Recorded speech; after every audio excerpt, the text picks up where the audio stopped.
koju smo simbolično nazvali liniji, odnosno Dečija linija Niš.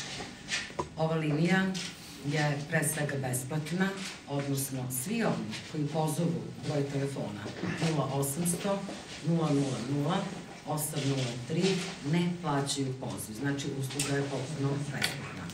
Takođe, ova usluga je poverljiva, odnosno sve što dete ili mlada osoba kažu, ostaje između deteta ili mlade osobe i telefonskog savjetnika i ova linija je anonimna, što znači da dete koje pozove ovu liniju neće morati da daje nikakve svoje podatke. SOS linija radit će svakog radnog dana u periodu od 8 do 15 časova.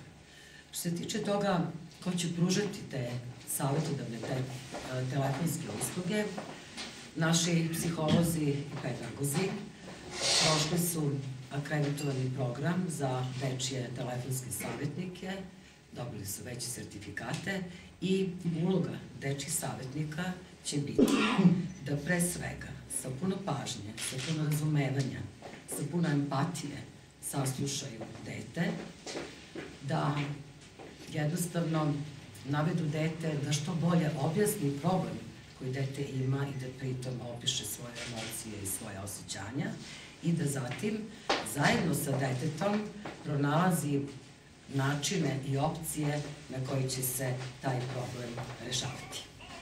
Ono što je negde u planu za neki naredni period, to je otvaranje jedne roditeljske linije gde će takođe roditelji moći da nas pozovu i da dobiju stručnu pomoć. Veoma je važno da ova SOS linija bude vidljiva svoj deci i svim mladima do 18. godine. Mi ćemo decu i mlade upoznati na taj način što ćemo, mi smo već pripremili veliki broj postera i flajera koje ćemo postavljati i deliti u našim školama. Takođe imat ćemo i objave putem društvenih mreža, posebno putem onih koje su deci bliske i koje deca prate. Jako je važno da što veći broj dece bude upoznat sa postojanjem ove SOS linije. Uloga savjetodavne dečje linije nije da prijavljuje nasilje za koje nas je dete obavestilo, a objasnit ću vam iz kog razloga. Pre svega, nakon što se prijavi nasilje, potrebno je da neko bude sa tim detetom, jer dete mora da prođe kroz različite normalno postupke od davanja iskaza i tako dalje. Ono što savjetnici SOS dečje linije rade je da sa detetom razgovaraju i od deteta saznaju u stvari koja je ta osoba od poverenja koju dete takođe može ispričati problem kao što ga ispričava nama. Znači da dete osobi od poverenja ispriča kakav problem ima, kako bi dete tokom čitavog tog postupka imalo jednu osobu od poverenja uz sebe. Jer nije način da samo prijavimo nasilje, a da pritom ne razmišljamo šta se još sa tim detetom dešava i koga to dete ima u sebe.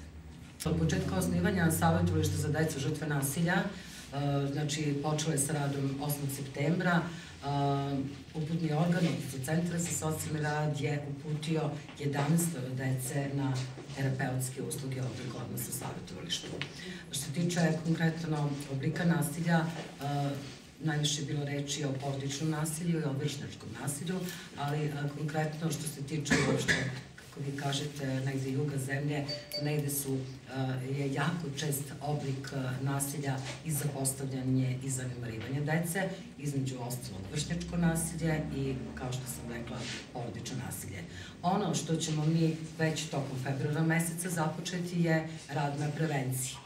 Tačnije, mi smo već Savet za bezbednost dece grada Niša je održao jedan zajednički sastanak sa svim psiholozima osnovnih i srednjih škola sa teritorije grada, na kome smo želeli upravo da čujemo od psihologa koji najbolje poznaju u stvari decu, koje su to teme koje su važne, na kojima mi, odnosno naši stručni radnici, trebaju da rade kako bi sprečili nasilje nad decom i među decom.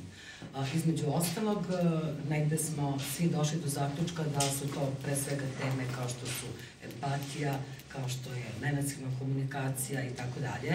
I naš stručni tim će već februara meseca početi edukaciju, odnosno negde je dogovor da svaka škola odredi po 10 učenika koje ćemo pripremiti za vršnjačke edukatore.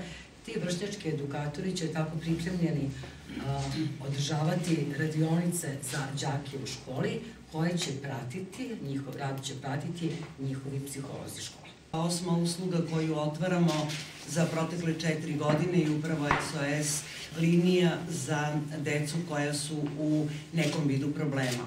Naša regionalna sigurna kuća je današnjim otvaranjem SOS linije dobila 2 licencirane usluge, to je savjetovalište za rad sa decom koja su u nasilju i naravno SOS telefon za decu.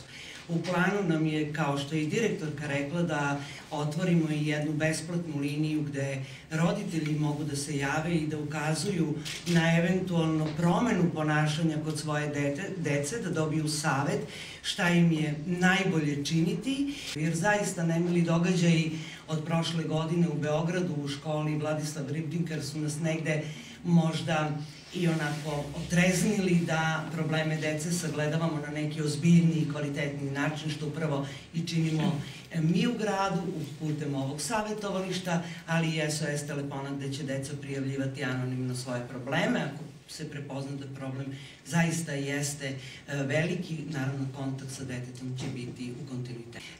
Pored usluga koje smo licencirali, što smo bili u obavezi prema odredbama zakona iz oblasti socijalne zaštite Ministarstva za rad, boračka i socijalna pitanja, je licenciranje svih usluga koje smo uveli na teritoriji grada Niša. Ja mogu da napomenem da smo i donošenjem novog osnivačkog akta za Centar za pružanje usluga iz oblasti socijalne zaštite Mara Niš uveli 6 novih usluga koje su licencirane. Naša regionalna sigurna kuća je današnjim otvaranjem SOS linije dobila 2 licencirane usluge i naše savjetovalište je prvo u Srbiji ovog tipa koje radi sa decom koja su u nasilju, a SOS telefon je posle Beograda otvoren upravo u Nišu.